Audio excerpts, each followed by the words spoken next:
ഇങ്ങോട്ട് വന്ന അതേ തീവണ്ടി 2:30 നാട്ടിലേക്ക് മടങ്ങിപ്പോ. പെട്ടെന്ന് ചെന്നാൽ ടിക്കറ്റ് കിട്ടാൻ വലിയ തിരക്കുണ്ടാവില്ല കുഞ്ഞളിയ. ഇത്രയും ദൂരം സഞ്ചരിച്ചു വന്നിട്ട് അപ്പോട്ടിനൊന്ന് ക്ഷീണം മാറ്റി നാളെ പൊയ്ക്കോട്ടെ രവേട്ടാ. ആണോ? എന്നാ നീ ചെന്ന് കുറച്ച് എണ്ണയും കുഴമ്പും ഒക്കെ എടുത്തു വെച്ച് കൊടുക്ക് പൊന്നാങ്ങളേക്ക്. മൂപ്പര് ഉണ്ട് കുളിച്ച് സുഖമായിട്ട് കുറച്ച് ദിവസം ഇവിടെ താമസിക്കട്ടെ. എണ്ണയും കുഴമ്പൊക്കെ ചളിയും കുളിച്ചാൽ മതി. നീ ഇതൊന്ന് ഒപ്പിട്ട് തന്നാ ഞാൻ പൊക്കോളാം. കൊടു, എന്നെ നോക്കണ്ട, നന്നായിട്ടൊരു ഒപ്പിട്ട് കൊടു. അളിയം കൊണ്ടുപോയി വിക്കട്ടെ സുഖമായിട്ട് തറവാട്. രവിയേട്ടാ, ഞാൻ വിശദമായിട്ട് രവിയേട്ടൻ എല്ലാം എഴുതിയിരുന്നു. അങ്ങേരോട് ബാങ്കിൽ നിന്ന് 4 ലക്ഷം മോഷ്ടിക്കാൻ ഞങ്ങൾ ആരും പറഞ്ഞില്ല. രവിയേട്ടാ, ദൈവദോഷം പറയരുത്. ബാങ്കിൽ അച്ഛന്റെ കൗണ്ടറിൽ നിന്ന് ആരോ കണക്ക് തെറ്റിച്ചെഴുതി 4 ലക്ഷം കാണാതാക്കി. അച്ഛൻ മോഷ്ടിച്ചെങ്കിൽ ആ പണം എവിടെ? ആ പണം ഉണ്ടായിരുന്ന അച്ഛൻ സ്വന്തം വീട് വെക്കാൻ തയ്യാറാവോ? അതൊക്കെ തന്നെ അച്ഛന്റെ അടവാ. പണം മോഷ്ടിച്ചിട്ടില്ല എന്ന് മറ്റുള്ളവരെ ബോധ്യപ്പെടുത്താനുള്ള അടവ്. രവിയേട്ട ഇത്ര ദുഷ്ടനാണോ? ഞാൻ ദുഷ്ടനായതുകൊണ്ടാണ് നിന്റെ പെങ്ങളെ ഞാൻ ഇപ്പോഴും പോറ്റുന്നത്. പാടം തരാം, പറമ്പ് തരാം, പൊന്ന് തരാം എന്നൊക്കെ പറഞ്ഞ് മോഹിപ്പിച്ചിട്ട്. അതൊന്നും ചുമ്മാ പറഞ്ഞതായിരുന്നില്ല. ഇങ്ങനെ ഒരു കേസ് ഇടുത്തി പോലെ തലേ വന്ന് വീഴുന്ന ആരെങ്കിലും വിചാരിച്ചോ? നീ കൂടുതൽ സംസാരിക്കണ്ട. വീട് തൽക്കാലം അങ്ങനെ വിൽക്കണ്ട. ഇവിടെ ഒപ്പിടുന്ന പ്രശ്നമില്ല. പണം കൊടുത്തില്ലെങ്കിൽ അച്ഛന് ജയിലിൽ കിടക്കേണ്ടി വരും. കിടക്കട്ടെ. ജയിലിൽ ഇപ്പം നല്ല ഭക്ഷണം കൊടുക്കുന്നത്. ഫാൻ, TV, എല്ലാ സൗകര്യങ്ങളും ഉണ്ട്. പിന്നെ അല്ലാതെ എന്ത് പറഞ്ഞാലും ഇത് ഒപ്പിട്ട് വാങ്ങിക്കാതെ എനിക്ക് ഇവിടുന്ന് പോകാൻ പറ്റില്ല. നാട്ടിൽ നിന്ന് വന്ന് തെണ്ടി തിരിഞ്ഞ് നടക്കുന്ന എത്രയോ പേര് ഈ സിറ്റിയിലുണ്ട്. വേണമെങ്കിൽ നിനക്ക് തണ്ടാൻ അടുക്കളയിൽ നിന്ന് ഒരു ചട്ടിയോ ചിരട്ടയോ ഞാൻ എടുത്തു തരാം. അങ്ങനെയാണ് വിധിയെങ്കിൽ ചട്ടി ചട്ടൊക്കെ എനിക്ക് വെളിയിലും കിട്ടും. എന്നാ ചെല്ല്, നേരം കളയാതെ ചെന്ന് തെണ്ട്. രവേട്ടാ, ആവശ്യമില്ലാത്ത കാര്യങ്ങളൊന്നും സംസാരിക്കണ്ട. ആജ്ഞയാണോ? രണ്ടെണ്ണം ഉണ്ടെങ്കിൽ നീയും കൂടി ഇറങ്ങി ചെല്ലടി. വേണ്ട മിനി, നിങ്ങൾ തമ്മിൽ വഴക്കിടണ്ട. തെണ്ടിയിട്ടായാലും മോഷ്ടിച്ചിട്ടായാലും അച്ഛനെ രക്ഷിക്കാനുള്ള വഴി കാണാതെ ഞാൻ ഇവിടുന്ന് മടങ്ങിപ്പോവില്ല. പക്ഷെ ഒന്ന് ഞാൻ തീർത്ത് പറഞ്ഞേക്കാം, ഇനി തന്റെ അവതാരത്തിന് വേണ്ടി ഞാൻ ഈ പടി ചവിട്ടില്ല. നീ പോയി കാപ്പി എടുക്കടി.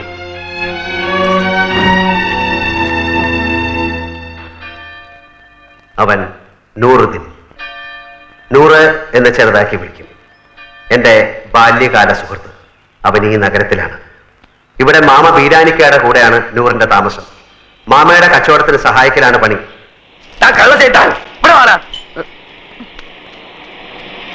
എന്താ മാമ? 78 43 കൂട്ടിയാൽ എത്രണ്ട?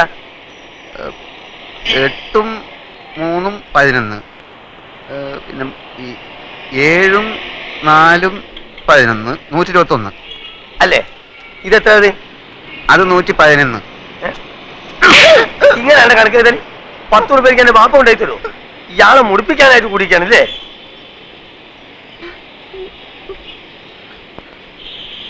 ഈ എന്താണ് കുന്തം മുണിക്കമായിരിക്കണേ? അന്റെ മൂന്ന കാണാനല്ലേ എരപ്പ ഈ ആൾക്കാർ വന്നിക്കണേ? പോയി പണി കള്ള ലക്ഷണം.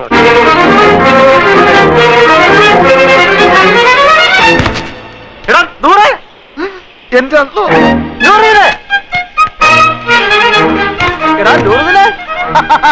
എനിക്കറിയാം നീ ഈ സ്റ്റേഷനിൽ വന്ന കാണും തിരക്കിനിടപെട്ട് വട്ടം കറങ്ങിണ്ടാവുന്ന. ഞാനും നിന്നെ പരിധി എവിടെ കാണാൻ?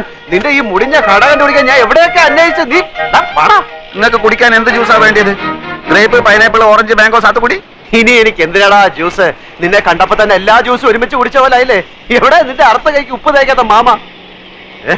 നിന്റെ കട കൊള്ളാമല്ലോ.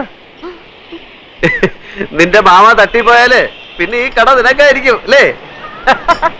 ധാരണ്ട് ഞമ്മക്ക് അറിഞ്ഞൂടാ. നിനക്ക് എന്നെ മനസ്സിലായില്ലേ? എടാ, ഒരു ബെഞ്ചിലിരുന്ന് പഠിച്ച് ഒരു പാത്രത്തിലുണ്ട് ഒരു സിനിമ 3-4 പ്രാവശ്യം ഒരുമിച്ച് കണ്ടടാ. നൂറേ, നിനക്ക് എന്നെ മനസ്സിലായില്ലടാ. കാള് തെറ്റി പടച്ചോടാണ് മാമ. ഞമ്മക്ക് ഈ ചെയ്താൻ അറിഞ്ഞൂടാ. അറിഞ്ഞുകൂടാത്തവനാണെങ്കിൽ എങ്ങനെയാണ് അർത്ഥം ഇപ്പൊക്കെ എന്റെ മാമ നാട്ടുകാർ പറഞ്ഞോടത്തായിരിക്കും. അതെ, ഒന്ന് വന്നാട്ടെ വരീ. അതെ, ഈ ചെക്കന്റെ പേര് 100 എന്നാണ് എനിക്കാരെ പറഞ്ഞത്. അതാരെങ്കിലും പറഞ്ഞു തരണോ? ഇമാതിരി മുമ്പിലായക്കാരെ ഞാൻ ദിവസേന കാണുന്നുണ്ട്. ഞാൻ അങ്ങനത്തെ ആളൊന്നുമല്ല. ഇതൊക്കെ ചോദിക്കാൻ നിങ്ങളാണ്. നിന്റെ പേര് എനിക്ക് ആരും പറഞ്ഞു തന്നില്ലേ? നിങ്ങളുടെ പേര് വന്നിട്ട് എനിക്ക് എന്ത് കാര്യം? കാര്യം തന്നെ എനിക്ക് പറയുമ്പോ കേക്കാം. നീ ഇപ്പൊ പറഞ്ഞില്ലേ അർത്ഥയ്ക്ക് ഇപ്പൊക്കാത്തൊരു മാമനെ പറ്റി? ആ മാമാണ് ഈ മാമ. അയ്യോ മാമ, സോറി മാമ, ഞാൻ അങ്ങനെ ഉദ്ദേശിച്ചൊന്നും പറഞ്ഞല്ല. ഞാൻ ചുമ്മാ പറഞ്ഞ നിർത്തണം നമുക്ക്. ഈ എന്താ നമ്മളെ മാമാന്ന് വിളിക്കണേ? എന്റെ ഉമ്മ എന്താ നമ്മളെ പെങ്ങളച്ചാ? ഇല്ലാത്ത പരിചയം കാട്ടി ഓരോരോ ഹമാറുകൾ വലിഞ്ഞു കയറും കേരളക്കാരെ പറയിപ്പിക്കാൻ. മേലാലിന്റെ പൂടിയന്റെ ചുറ്റുവട്ടത്തിൽ എങ്ങനെ കണ്ടാൽ അന്റെ കാൽ അടിച്ചിട്ട് ഞാൻ എൽഷേപ്പ് ആക്കും. ആ പോ പോ, ഇങ്ങോട്ട് പോകാതെ.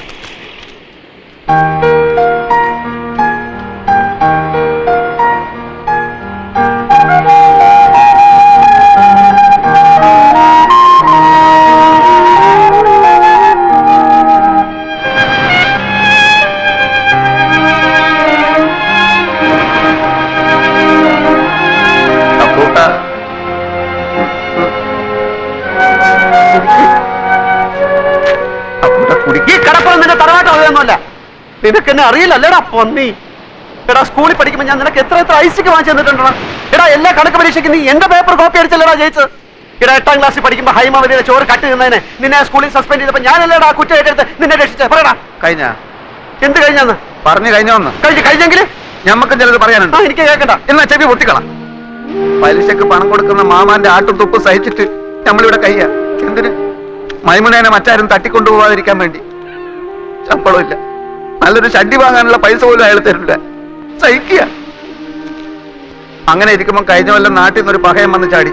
നമ്മളെ കോയിക്കലെ മൊയ്തൂക്കാന്റെ മോൻ ഖാലിദ് നമ്മളെ കൊണ്ടാവും പോലെ അവനെ നമ്മൾ സൽക്കരിച്ച് ഒടുക്കം മാമാന്റെ കയ്യിൽ നിന്ന് 500 റുപ്യ വാങ്ങിയിട്ട് മുങ്ങിക്കളഞ്ഞു. അതിനുശേഷം നമ്മളെ കൂട്ടുകാരനാന്ന് പറഞ്ഞിട്ട് ആര് വന്നാലും മാമാന്റെ അടി ഞമ്മക്ക. ആ ഒറ്റ കാരണം കൊണ്ടാണ് അപ്പക്കുട്ട അറിയാത്ത പോലെ നമ്മൾ ആക്ട് ചെയ്തത്.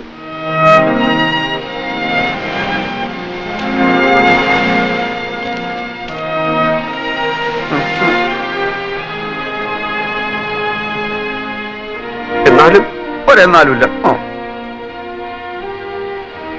എന്റെ ഈ വിഷമം മാറണമെങ്കിൽ നീ എനിക്ക് ചില സഹായങ്ങൾ ചെയ്തു തരണം. അടച്ചോനെ, എന്ത് സഹായം? അച്ഛന്റെ കേസിന്റെ കാര്യം ഞാൻ എഴുതിയിരുന്നല്ലോ. ആ, പെൻഷൻ വരെ അവർ പിടിച്ചു വെച്ചു. ഇളയ പെങ്ങളാണെങ്കിൽ മെഡിസിൻ 3ാം വർഷമാണ്. കേസും ഫീസും ചെലവും നടത്തി ഒരു വഴിയാധാരത്തിന്റെ വക്കിലാണ് ഞാൻ. വീട് വെക്കാൻ നോക്കിയപ്പോൾ ഇവിടുത്തെ അളിയെ സമ്മതിക്കുന്നില്ല. നാട്ടിൽ ചെന്ന കടക്കാരെല്ലാം കൂടെ എന്നെ എടുത്തിട്ടിരിക്കുന്നു. ഈ അവസ്ഥയിൽ എനിക്ക് എന്ത് സഹായമാണ് വേണ്ടതെന്ന് നിനക്ക് ഊഹിച്ചൂടെ? ഊഹിക്കാം. ആദ്യം കിടക്കാനൊരു സ്ഥലം, അതെ, പിന്നെ ഒരു പണി. അതെ. രണ്ടും നടക്കൂല. നൂറേ, മോനെ അപ്പക്കുട്ട, നമ്മൾ തലയായിക്കുന്ന എവിടെയാന്ന് അറിയാം നിനക്ക്? ഇത് അങ്ങോട്ട് നോക്ക്. ആ ജ്യൂസ് കടയുടെ പിന്നിലൊരു മറയുണ്ട്. അവിടെയുള്ളൊരു ബെഞ്ചിലാണ്. നല്ല വീതിയുള്ള ബെഞ്ചാണോ? ബെഞ്ചിന് വീതി ഉണ്ടോ ഇല്ലയോ എന്നുള്ളതല്ല പ്രശ്നം. പകൽ നേരത്ത് മാമ വരുമ്പോ എന്നെ അവിടെ കാണില്ല. അങ്ങനെ കിടക്കാനൊരിടം കിട്ടി.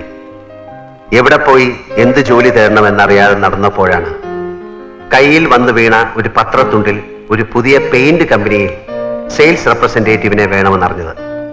3000 രൂപ ശമ്പളം, ടൈ കെട്ടണം, ബെൽറ്റും ഷൂവും വേണം, എല്ലാം ഓക്കെ. പക്ഷെ ജോലി വേണമെങ്കിൽ സ്വന്തമായി ഒരു മോട്ടോർ സൈക്കിൾ ഉണ്ടാവണം. ഒന്ന് തൽക്കാലം വാടകയ്ക്കെടുത്ത് ജോലി സംഘടിപ്പിച്ചു. പക്ഷേ അതുകൊണ്ടായില്ല. നൂറിനോട് കാര്യം അവതരിപ്പിച്ചു. നിങ്ങൾ നിങ്ങളുടെ ഇഷ്ടം പോലെ ചെയ്. ബാപ്പ എങ്ങാനും അറിഞ്ഞാ അറിയാലോ. അറിയാ എന്റെ കരളെ. പകയാ ചതിക്കല്ലേ. സ്നേഹമുള്ളവളാ മൈമുന. എടാ നൂറെ, 5000 രൂപ കൊടുത്താൽ മാർവാടി ബൈക്ക് വരും. 2000 എന്റെ കയ്യിലുണ്ട്. ഇത് വെച്ച് 3000. ബൈക്കും ജോലിയും കയ്യിൽ. 600 രൂപ അടവുള്ളൂ. എല്ലാം ശരിയാവും. നീ വാ. പക്ഷേ ഇതൊക്കെ നടക്കണമെങ്കിൽ ചെറിയൊരു പ്രശ്നമുണ്ട്. എന്ത്? 2 വർഷത്തെ കടവാടക മുൻകൂർ കൊടുത്താലേ ഈ ഓണർ വാടക ചീട്ട് എഴുതി തരൂ. അത് കാണിച്ചാലേ ലോൺ കിട്ടൂ. തിങ്കളാഴ്ച ലോൺ കിട്ടും. 5 ദിവസത്തേക്ക് ഒരു 1.25 ലക്ഷം രൂപ ലോൺ കിട്ടി. അപ്പൊ തന്നെ തിരിച്ചു കൊടുത്തേക്കാം. നിനക്കാരാ എത്ര ഉറുപ്പ്യ കടം തരിക? നീ വിചാരിച്ചാലേ നടക്കും. നീ വിചാരിച്ചാൽ അത് നടക്കും. അതെങ്ങനെ? നിന്റെ മാമ എടുത്ത് ചോദിച്ചാൽ. ആ, നടന്നു തന്നെ. ആളും തരവ് മുതൽ നോക്കിയിട്ടാ മാമ കാശ് കൊടുക്കുക. നിനക്കാന്ന് പറഞ്ഞാൽ 10 ന്യായ പൈസ വരില്ല. എന്ത് കണ്ടിട്ടാ? എടേ, എനിക്ക് വേണ്ട. എന്റെ അളിയൻ രവീന്ദ്രൻ നായരല്ലേ, അയാൾക്ക് കൊടുത്താൽ മതി. അതെങ്ങനെ? ഞാൻ കാര്യങ്ങൾ വിശദമായിട്ട് പറയാം. നീ എന്റെ കൂടെ നിന്നാ മതി. ഇതൊന്നും എനിക്ക് വേണ്ടിയിട്ട് മാത്രമല്ല കേട്ടോ. മൈമുനയുടെ നിക്കാതെ നിന്റെ മയ്യത്ത് ഒരുമിച്ച് അടക്കാതിരിക്കാൻ കൂടി വേണ്ടിയിട്ടാണ് ഞാൻ ഇതൊക്കെ പറയുന്നത്. ഇതൊക്കെ എങ്ങനെ നടക്കും ആദ്യം പറ.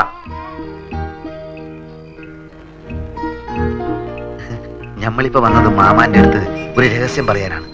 ഏത് ലക്ഷാധിപതികൾക്കുണ്ടല്ലോ ഇടയ്ക്ക് പണത്തിനൊരു വലിച്ചല്. മൂപ്പരുടെ അളിയന് പുറം രാജ്യത്ത് നിന്ന് ഒരു ബെൻസ് കാർ വന്നു. 50 ലക്ഷത്തിന്റെ. നാളെ കാർ എടുക്കണം. നോക്കുമ്പോ 1.25 ലക്ഷത്തിന്റെ കുറവ്. കുടുങ്ങിയ മാർവാടികൾ എത്ര ലക്ഷം വേണമെങ്കിലും കൊടുക്കും. പക്ഷെ അതിന്റെ പലിശയെ അവര് വാങ്ങും. ഈ പലിശ മാമാക്ക് കിട്ടിയ ചില്ലറ കാര്യമാണോ? 10 ദിവസത്തേക്ക് ചോദിക്കുന്ന പലിശ തരും. ഹലോ അപ്പു സാറേ, ഒന്ന് കേറിയിട്ട് പോയിക്കൂടെ? സമയമില്ല നൂറെ, മാർവാടികൾ കാത്തു നിൽക്കുകയാണ്. മാമ വിടല്ലേ മാമ, മുറുക്കി പിടിച്ചോ, കേറി വരാൻ പറ. വരി ഒന്നുമില്ലേ, നമ്മൾ നാട്ടുകാരല്ലേ. ഇല്ല, സമയമില്ല. അതുകൊണ്ടാ. മാർവാടിക്ക് നിങ്ങളെ അളിയൻ കത്ത് തന്നിട്ടുണ്ടാ? തന്ന് കണ്ട ഇംഗ്ലീഷിലാണ് എഴുത്ത്. പ്രിയ മാർവാടി കൊടു 1.25 ലക്ഷം അപ്പുക്കുട്ടന്. അല്ല, നിങ്ങൾ അളിയൻ എവിടാ പണി? ശരി,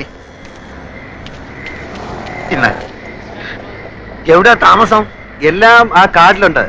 എന്താ ചോദിക്കാൻ? അല്ല ഒന്നുമില്ല, അതിപ്പം എല്ലാം തുറന്ന് പറഞ്ഞോ മാമ. അത് അപ്പുക്കുട്ട സാറേ, കണ്ട മാർവാടികൾക്ക് കൊടുക്കുന്ന പലിശ നമ്മുടെ മാമക്ക് കൊടുക്കൂടെ? അത് എന്നോട് ഇപ്പൊ ഇവിടെ ചാണ്ടാൻ പറഞ്ഞു കടന്നു പോലെ ഒത്ത് നിങ്ങൾ ചാവിടിക്ക്. അല്ലെങ്കിൽ 1.25 ലക്ഷത്തിന് മാറുപാടിക്ക് എന്ത് പലിശ കൊടുക്കും? അളിയന്റെ പലിശ അല്ല പ്രശ്നം, കാര്യങ്ങൾ നല്ല വെട്ടിയും തീയും പോലെ നടക്കണം. പലിശ എത്ര വേണമെങ്കിലും കൊടുക്കും. 1.25 ലക്ഷം എടുത്ത് കൊടുക്കും മാമ.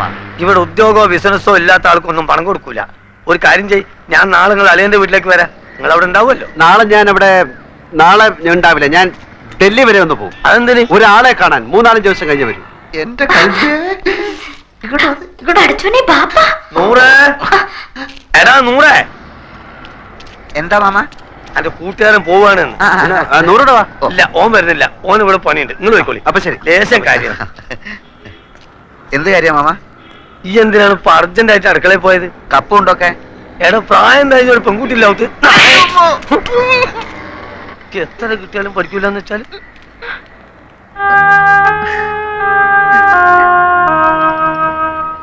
കേസ് ജയിച്ചാൽ അച്ഛന്റെ പെൻഷനും പ്രൊവിഡന്റ് ഫണ്ടും ഒക്കെ കിട്ടുമല്ലോ.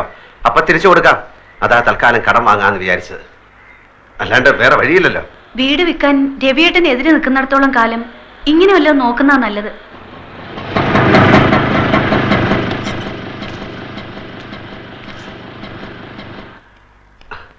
അവരെ കാണുന്നില്ലല്ലോ. 10:30 മണിക്ക് വരാന്ന് പറഞ്ഞ 2 ദിവസം ഞാൻ കുളിക്കുകയോ ഷേവ് ചെയ്യുകയോ ഒക്കെ ചെയ്തു. അതിനെന്താ, ചേട്ടൻ ഇവിടെ കുളിക്കാലോ. ആ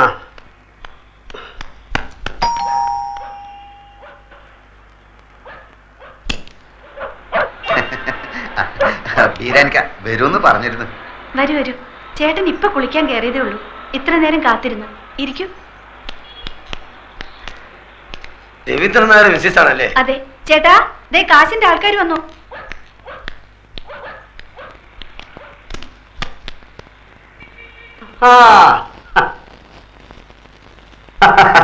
ബീരാനിക്കല്ലേ? ആ. ഇതാണ് ആള്.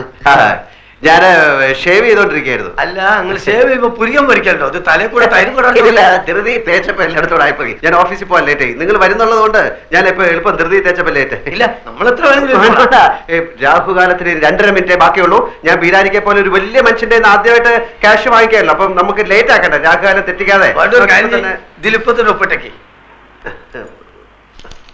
സത്യമുള്ള പൈസ ആയതുകൊണ്ട് പലിശ കുറച്ച് കൂടുന്നേ ഉള്ളൂ. സാരമില്ല, ആവശ്യക്കാരന് ഔചിത്യമില്ലല്ലോ. ഇവിടെ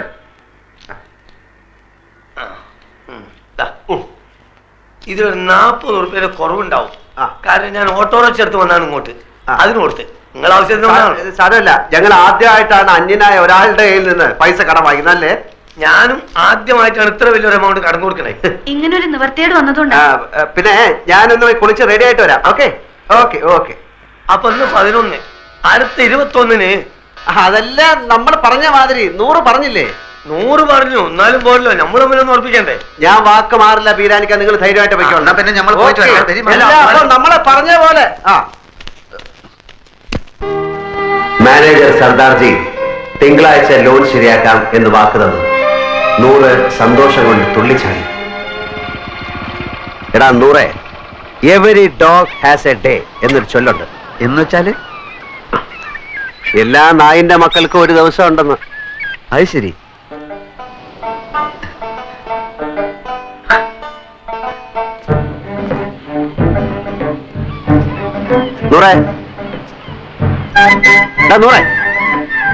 ഉപദ്രവിക്കല്ലേ, നമ്മളൊരു കിനാവ് കാണാണ്.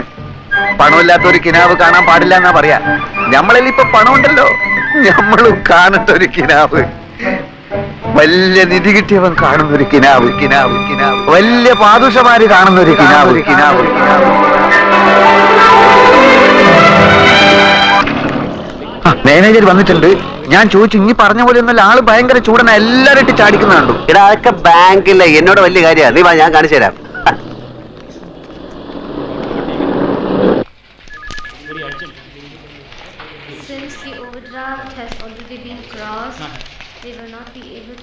ഉച്ചക്ക് ഞാൻ വരില്ല. ഇവിടെ കഴിച്ചോളാന്ന്.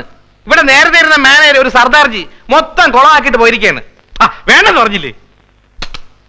സാറ് പുതുതായിട്ട് വന്നാണല്ലേ? നേരത്തെ ഇരുന്ന സിംഗ് സാറിനെ എനിക്കറിയാം.